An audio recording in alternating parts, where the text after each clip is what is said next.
Junko ini juga sempat untuk meminta, ya udahlah gue bunuh aja sih, ngapain gue terus disiksa, gue udah capek dengan penderitaan yang kalian lakukan terhadap saya, jangan perlu kalian siksa-siksa lagi.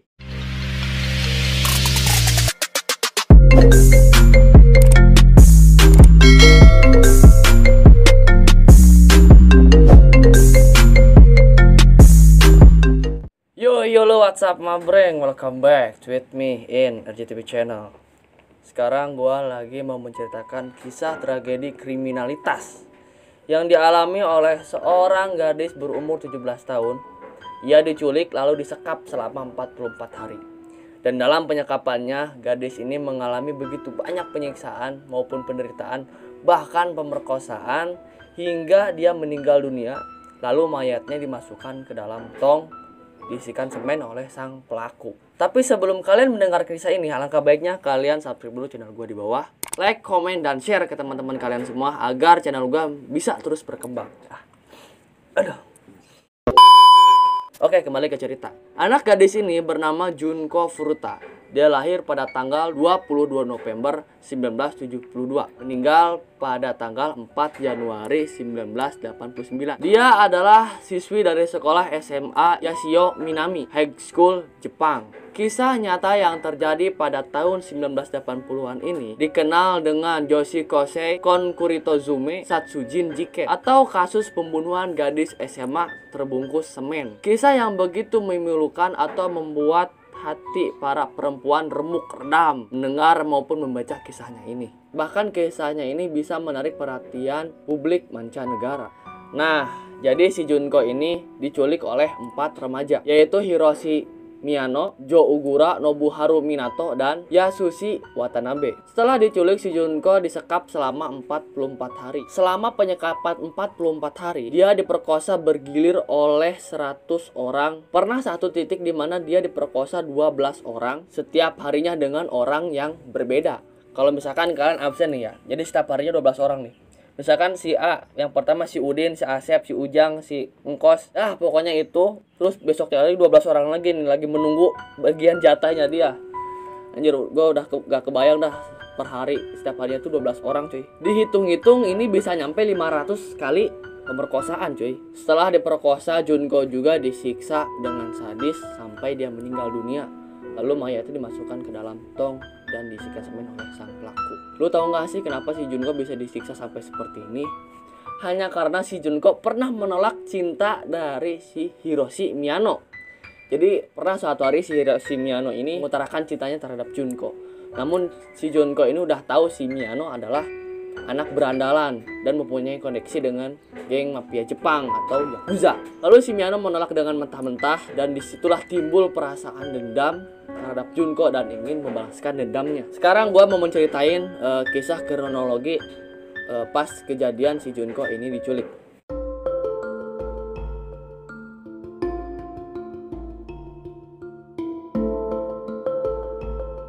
Pada tanggal 25 November 1988, 3 hari setelah ulang tahunnya si Junko, jadi si Miyano dan si Minato pada malam hari sedang melakukan pengintaian terhadap gadis-gadis untuk diculik, dirampok, dan diperkosa.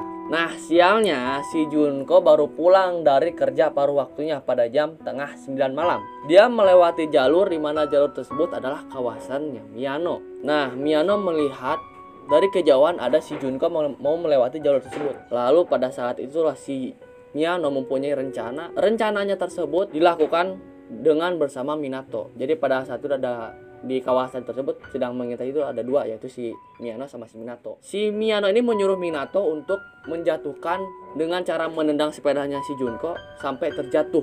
Lalu si Miyano bakal datang. Kata si Miyano, perencanaan seperti itu. Lalu perencanaannya tersebut dilaksanakan. Jadi si Junko lagi naik sepeda nih. Lagi naik sepeda, wes.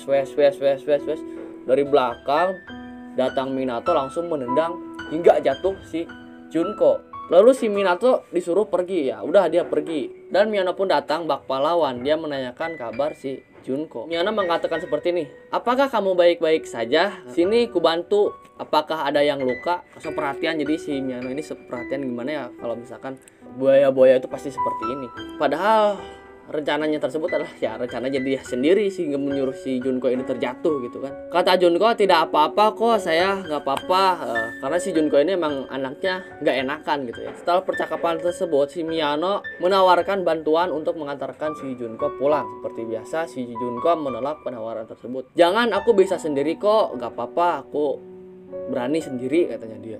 Gak apa-apa, aku antar pulang aja, kata si Miyano. Aku khawatir, takutnya kamu diganggu sama orang jahat. Soalnya di sini emang benar-benar kawasan orang jahat, padahal kawasan dia sendiri. Ya berarti dia orang jahatnya, cuy. Karena memaksa si Miyano ini, Junko pun menerima tawaran tersebut. Alih-alih diantar pulang oleh si Miyano ini, si Junko malah diajak melewati jalur di mana jalur ini belum pernah dilewati Junko saat pulang. Saat pulang pun di perjalanan Junko sudah merasa curiga. Aku mau dibawa kemana, kata Junko. Kamu nggak usah khawatir, ini jalan pintas agar cepat menuju ke rumah kamu, kata Miyano. Miyano pun mengajak melewati satu jalan menuju bangunan bekas gudang kosong. Dan di perjalanan Miyano menyuruh si Junko ini untuk berhenti sebentar. Lalu untuk kedua kalinya si Miyano menyatakan perasaan cintanya terhadap Junko. Ya seperti biasalah, si Junko ini menolak pernyataan cintanya tersebut. Lalu pada saat ini kemarahan dan sakit hatinya si Miyano memuncak.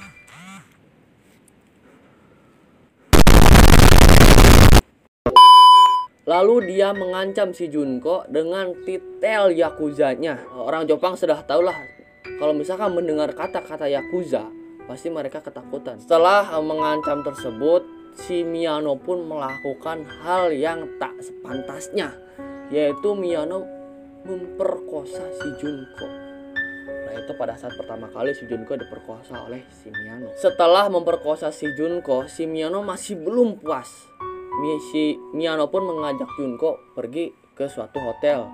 Setelah sampai di satu hotel, dia masuk kamar. Setelah beberapa saat di kamar, si Miyano ini menelpon teman-temannya, yaitu si si Jo Ugura, Nobuharu Minato, dan Yasushi Watanabe. Beberapa saat kemudian, 3 orang temannya ini menyusul. Sampailah di hotel, dan untuk kedua kalinya si Junko diperkosa secara bergilir oleh 4 orang. 4 orang pelaku utama dalam kasus ini. Setelah menikmati tubuhnya Junko, mereka berempat, khususnya si Miyano ini belum puas, sehingga dia dan teman-temannya mengajak Junko menuju rumah orang tuanya si Minato, yaitu di daerah distrik Ayase Adachi, Tokyo. Sesampainya di rumah si Minato, agar tidak ketahuan oleh orang tuanya, Junko dipaksa mengaku sebagai pacar salah satu di antara mereka. Namun tetap saja ada rasa curiga dari orang tua Minato terhadap mereka. Terlebih mereka merasa bahwa Minato sudah mulai berubah pada saat anaknya dekat dengan Miyano. Mereka pun mengaku kalau Junko ini bukan pacar dari salah satu mereka. Ia sedang diculik. Lalu si Miyano ini mengancam akan membunuh siapa saja yang akan menghalangi rencananya tersebut. Ya sudah, orang tua Minato pun hanya bisa tutup mata, tutup telinga, seakan tak terjadi apa-apa pada saat itu. Nah, disinilah permulaan penyiksaan demi penyiksaan terjadi oleh si Junko.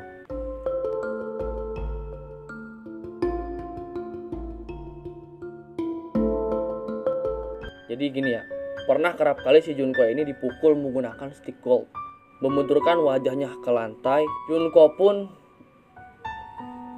anjing sedih aing macan lagi.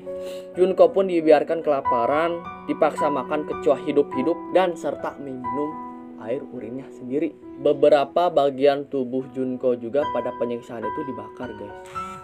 Dan pernah jadi si teman-teman pelaku utama ini pernah menghidupkan suatu lilin, lalu tetesan lilinnya itu ditetesin ke kelopak mata. Anjir, gue merinding cuy. Jadi tetesan panas itu kena mata gitu kan. Area kemaluannya pun yang di daerah bawah, baik itu dari lubang misfi ataupun dari lubang anusnya, dimasuki barang-barang yang tak lazim. Contoh seperti botol air mineral, lempengan besi, gunting, tongkat untuk menusuk daging panggang, hingga mengalami pendarahan yang sangat hebat.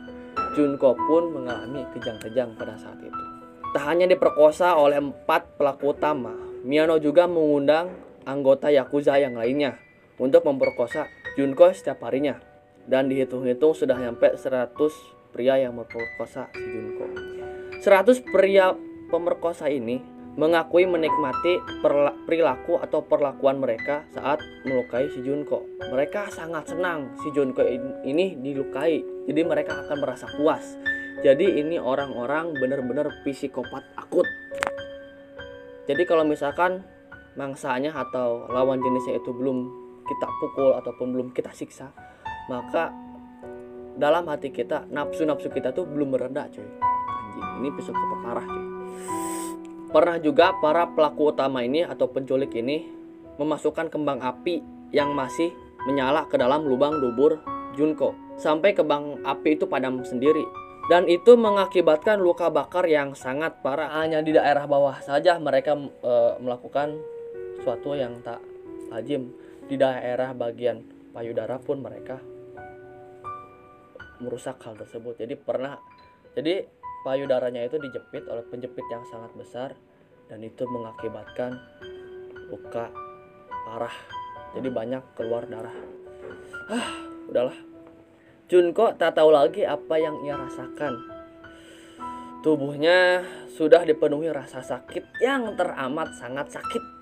Kalau misalkan menurut gue ini Junko ini udah mati rasa, cuy. Ya, sekujur tubuhnya Junko dari kepala sampai kaki dia disiksa, dan membuat Junko itu kesakitan yang sangat teramat sakit. Kemudian mereka mengikat tubuh Junko dengan posisi tangan dan kaki terbuka di atas lantai. Lalu mereka menjatuhkan barbel atau dumbbell yang berat ke atas perutnya Junko, dan ini mengakibatkan seluruh isi perutnya Junko keluar dari mulut. Jadi si Junko ini muntah-muntah setelah dijatuhkan tersebut, ya. Lu bayangin sendiri, ini perut udah ditonjok, udah digimana, lu jatuhin barbel atau double yang sangat berat ke perutnya si Junko. Ya pastilah muntah-muntah dan mual. Junko pun akhirnya kehilangan kemampuan mengontrol kandung kemihnya dan pembuangan air besarnya. Jadi kalau misalkan si Junko ini pipis, ya dia udah gak ngerasa, ya keluar-keluar aja itu cairan. Ya sama juga sama nya si Junko. Jadi ya keluar aja. Gak perlu dia menahan ataupun menekan si kotoran tersebut.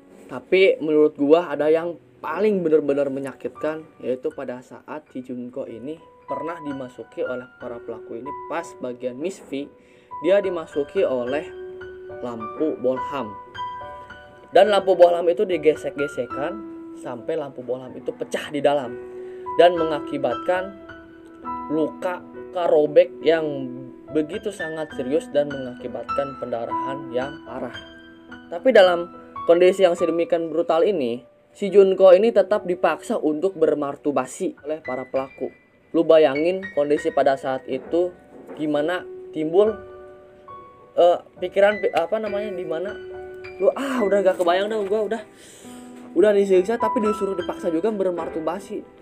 Anjing dah ini orang. Udah parah ini. Setelah 1 bulan berada dalam penyekapan, Junko sempat berusaha untuk menelpon polisi, namun ketahuan dari salah satu pelaku penculikan. Lalu pun dia dihukum, suruh tidur di balkon tanpa menggunakan sehelai apapun. Jadi dia disuruh tidur di sana. Dan pada saat itu bulan Desember itu puncak-puncaknya musim dingin. Lu bayangin, tanpa sehelai apapun, tidur di luar rumah dan musim dingin. Anjing dah ini. Dan setelah Junko di luar, lalu Junko dimasukkan, lalu dihangatkan badannya. Bukannya dihangatkan cuy, tapi dibakar setengah bagian dari tubuhnya. Ini hukuman masih terus berlanjut. Junko ini juga sempat untuk meminta, ya udahlah gue bunuh aja sih, ngapain gue terus disiksa, gue udah capek dengan penderitaan yang kalian lakukan terhadap saya, jangan perlu kalian siksa-siksa lagi. Namun para pelaku menolak dengan hal tersebut dengan mengatakan, kamu harus kuat, kamu harus hidup, saya masih belum puas menyiksa kamu. Anjing banget itu. Memasuki bulan Januari, penyiksaan demi penyiksaan membuat fisik Junko berubah. Luka-luka di sekujur tubuhnya sudah mengeluarkan nanah dan bau tak sedap. Para pelaku pun kehilangan nafsu terhadap Junko dan sempat mencari korban lain meski tak disekap seperti Junko. Belum kematiannya si Junko ini, jadi si Junko ini mengalami dehidrasi yang hebat. Bahkan organ di dalam tubuhnya itu mengalami shock. Lalu si Junko tak kuat lagi menahan rasa sakit tersebut. Lalu si Junko pun meninggal pada tanggal 4 Januari 1989. Sesaat Junko meninggal dunia, lalu para pelaku pun menyelimuti mayat tersebut dengan selimut lalu dibuang. Dimasukkan ke dalam tong atau drum bervolume 200 liter. Setelah itu diisikan semen oleh para pelaku. Sadis cuy, bener sadis. Setelah sudah dimasukkan ke dalam tong, pada pukul 8 malam mereka membawa drum ke sebuah daerah bernama Koto di daerah Tokyo dan dibiarkan begitu saja.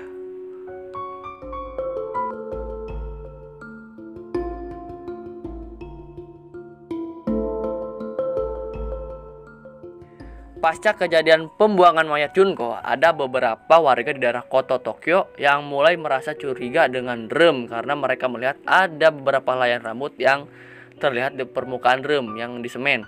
Pada tanggal 30 Maret 1989, akhirnya salah satu warga setempat melaporkan ke pihak kepolisian dan dilakukan penyelidikan.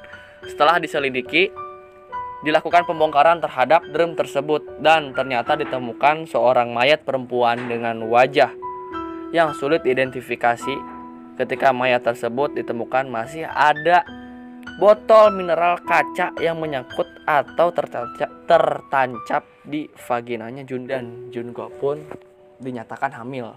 Setelah melakukan penyelidikan di TKP, ditemukanlah sidik jari dari salah satu manusia tak berakhlak tersebut, yaitu Jo Ogura. Akhirnya Jo Ogura ditangkap dan menyeret ketiga temannya, yaitu Miyano, Minato, dan Yasushi. Karena mereka berempat masih tergolong remaja pada saat itu, maka identitas mereka berempat disembunyikan.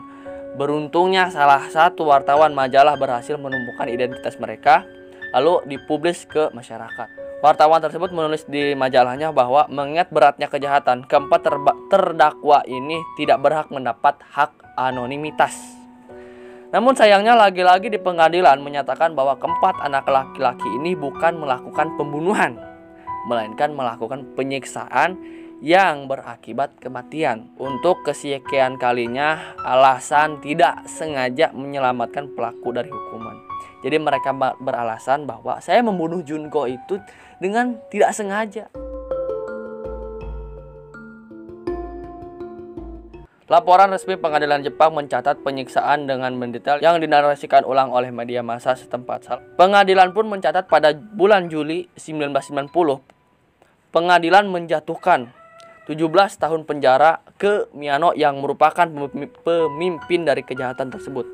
Selanjutnya si Miyano ini mengajukan banding ke pengadilan untuk mengurangi masa tahanannya, tapi ditolak oleh pengadilan. Malahan bukan dikurangi ini oleh pengadilan, malah masa tahanan si Miyano ini ditambah 3 tahun jadi genap 20 tahun penjara. Setelah kejadian tersebut, ibu Miyano memberi uang ke keluarga Junko sebagai pertanggungjawaban atas yang dilakukan anaknya sebesar $425 dari hasil menjual rumah mereka.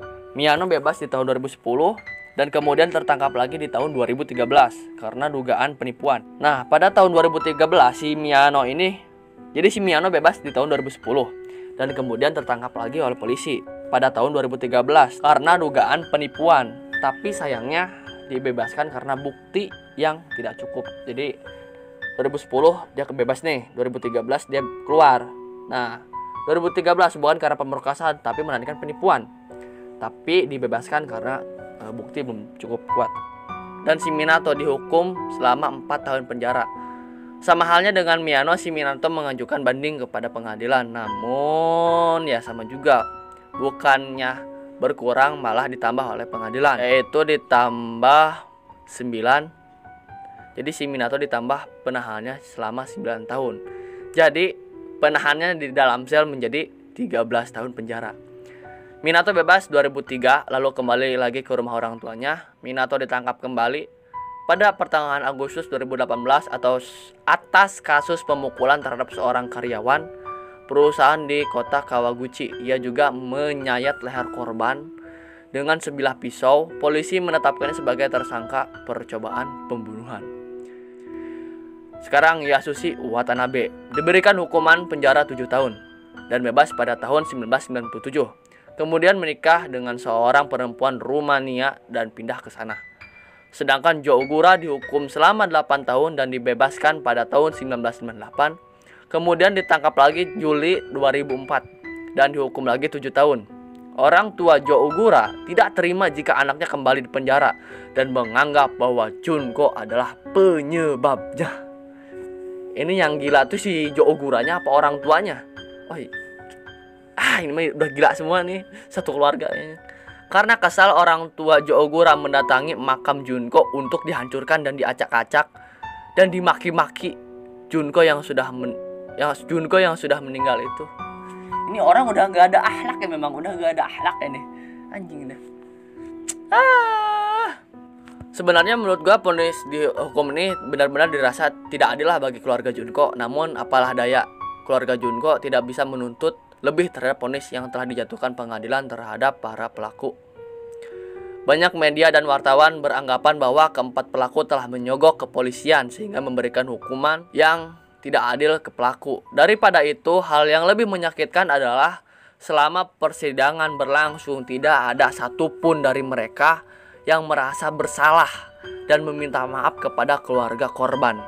Karena kejadian tersebut mereka anggap sebagai ketidaksengajaan. Setelah mayat Junko ditemukan, banyak dari teman-teman dan media yang berduka dan merasa terpukul atas kepergian Junko. Junko dimakamkan pada tanggal 2 April 1989. Ada beberapa pesan terakhir dari kerabat terdekat Junko dan orang-orang yang menyayanginya. Salah satu sahabatnya mengatakan, "Junko, selamat datang. Saya tidak pernah bermimpi kalau saya bisa ketemu kamu dalam keadaan seperti ini. Aku tahu kamu pasti kesakitan dan sangat menderita. Kami tidak akan pernah melupakanmu.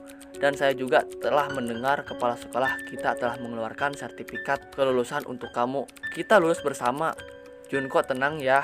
Sudah tidak ada lagi rasa sakit. Tidak ada lagi penderitaan. Beristirahatlah dengan tenang." Untuk kesekian kalinya saya berharap agar kejadian ini tidak pernah terulang kembali. Semoga hukum semakin kuat, bukan tumpul ke atas, tajam ke bawah. Hukum melindungi setiap individu yang membutuhkan hukum, bukan hanya melindungi mereka-mereka yang memiliki jaringan dan koneksi serta berduit. Oke, hanya itu saja yang gue bisa utarakan. Semoga kedepannya tidak ada hal lagi yang terjadi seperti ini. Oke, cukup sekian. Udahlah, gue udah ngeri. Thank you yang udah nonton. Jangan lupa di-share ke teman-teman kalian semua. Oke, see you next time in my video.